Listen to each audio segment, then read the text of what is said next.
We will discuss a reference model of a real-time system. Now, what is reference model? It is the model that focus the relevant characteristics such as the timing properties, resource properties of the system, and in the way in which the OS allocates the available system resources among them. That type of model is known as reference model. The main goal of this model is to move away from functional characteristics and focus on timing properties and resource requirements. According to reference model, a system is characterized by three elements. The first one is a workload model, second is a resource model, and the third is algorithms. Now, the workload model describe the application supported by the system. It basically includes three terms: temporal parameters, precedence constraints and dependencies, and functional parameters. Second one is a resource model that basically describe the system resources available to the applications, and the last are the algorithms that define how the application system uses the resources at all times. Basically, this is a diagram of a reference model.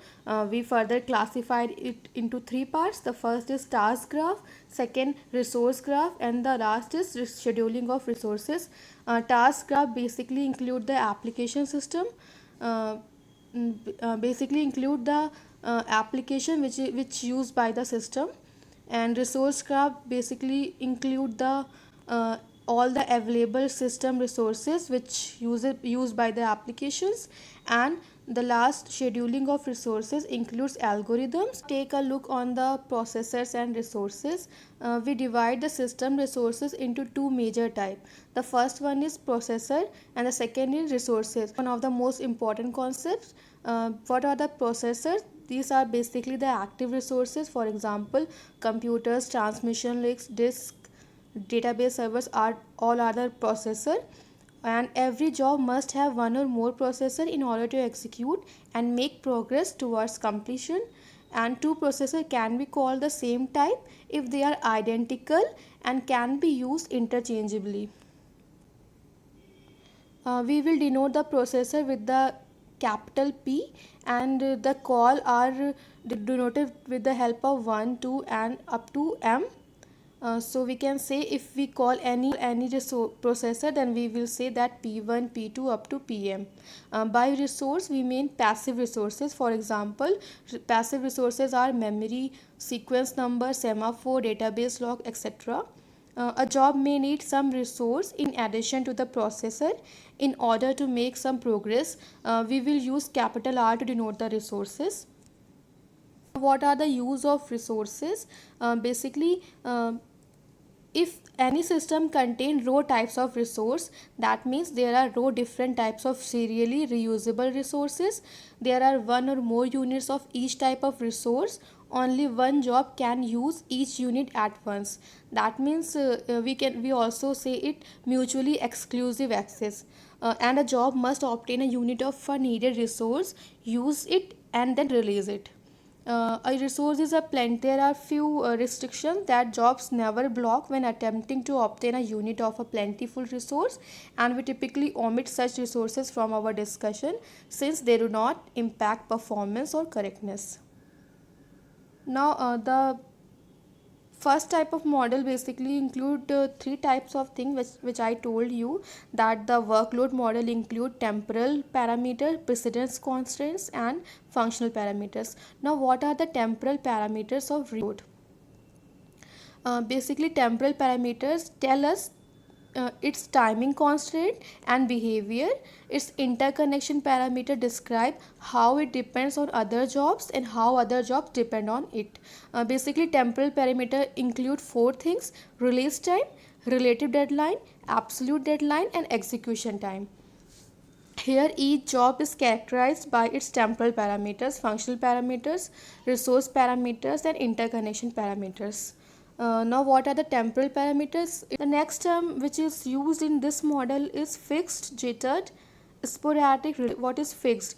Fixed means when we do not know the actual release time of each job, then we will say that that job is fixed.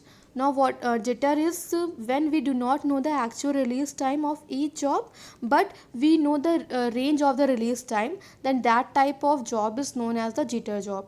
Now there are two terms.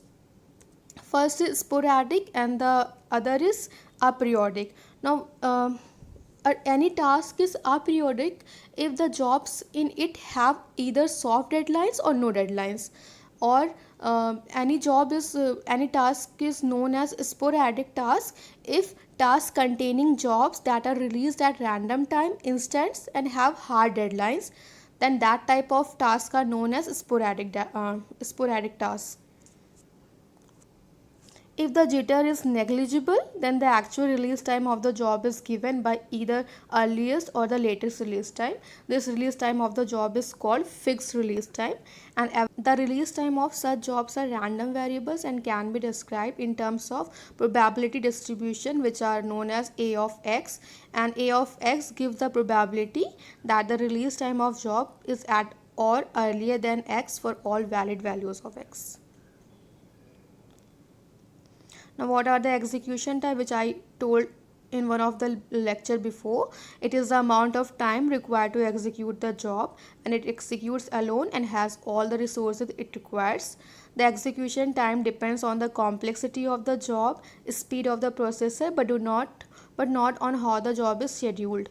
The execution time may vary. It can only be known in terms of maximum and minimum value of time required to compute each job. Now next is periodic task model.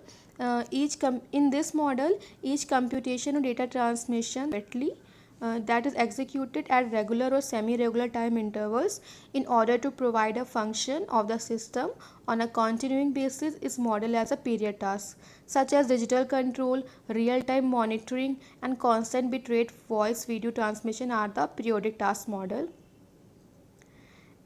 It's basically have four tuples: phi, rho, E and D. Here phi is the phase, rho are the periods, E are the execution time, and D are the relative deadline. This time are I comma 1 of the first job, J I comma 1 in each task is called the phase of Ti. It is denoted by phi I is equal to R I comma 1.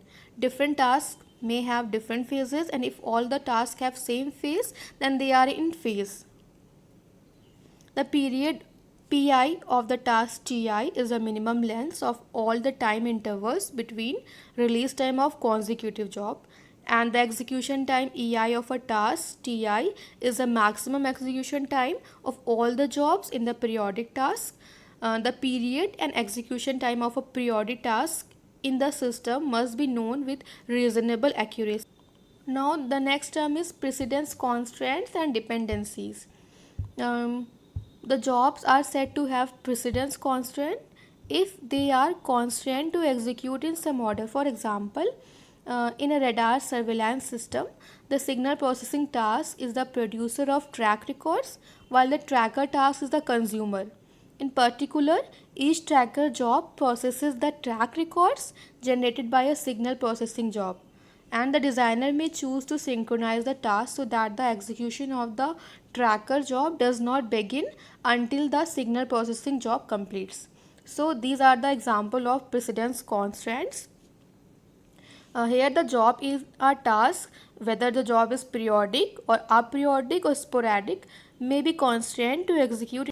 Precedence graph can represent the precedence constraint amongst job in a set J using a directed graph.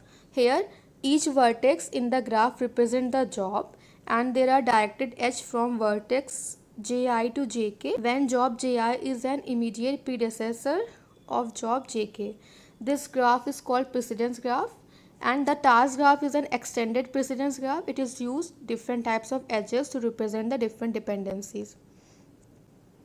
Next is data dependency. Basically, data dependency is a situation in which a program statement, that is instruction, refer to the data of the preceding statement. There is a data dependency edge from a vertex Ji to a vertex Jk in the task graph. Next is other types of dependencies.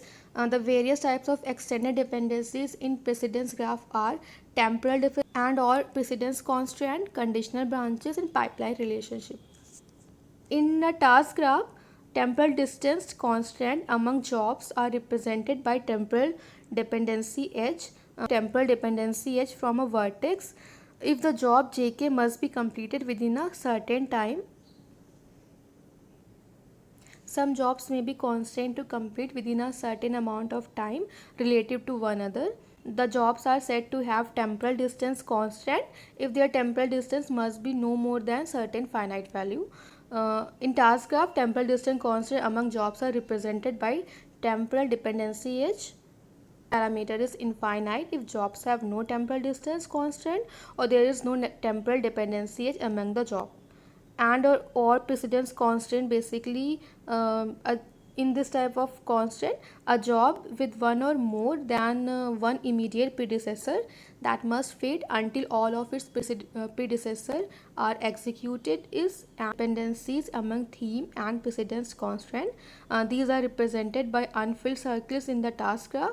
All jobs are the jobs that can begin execution at or after its release time provided one or more of its immediate predecessor has been completed. It is represented by square vertices. And next is conditional branches. All the immediate successor of a job must be completed before the job to be executed. This convention makes it inconvenient for us to represent conditional execution of a job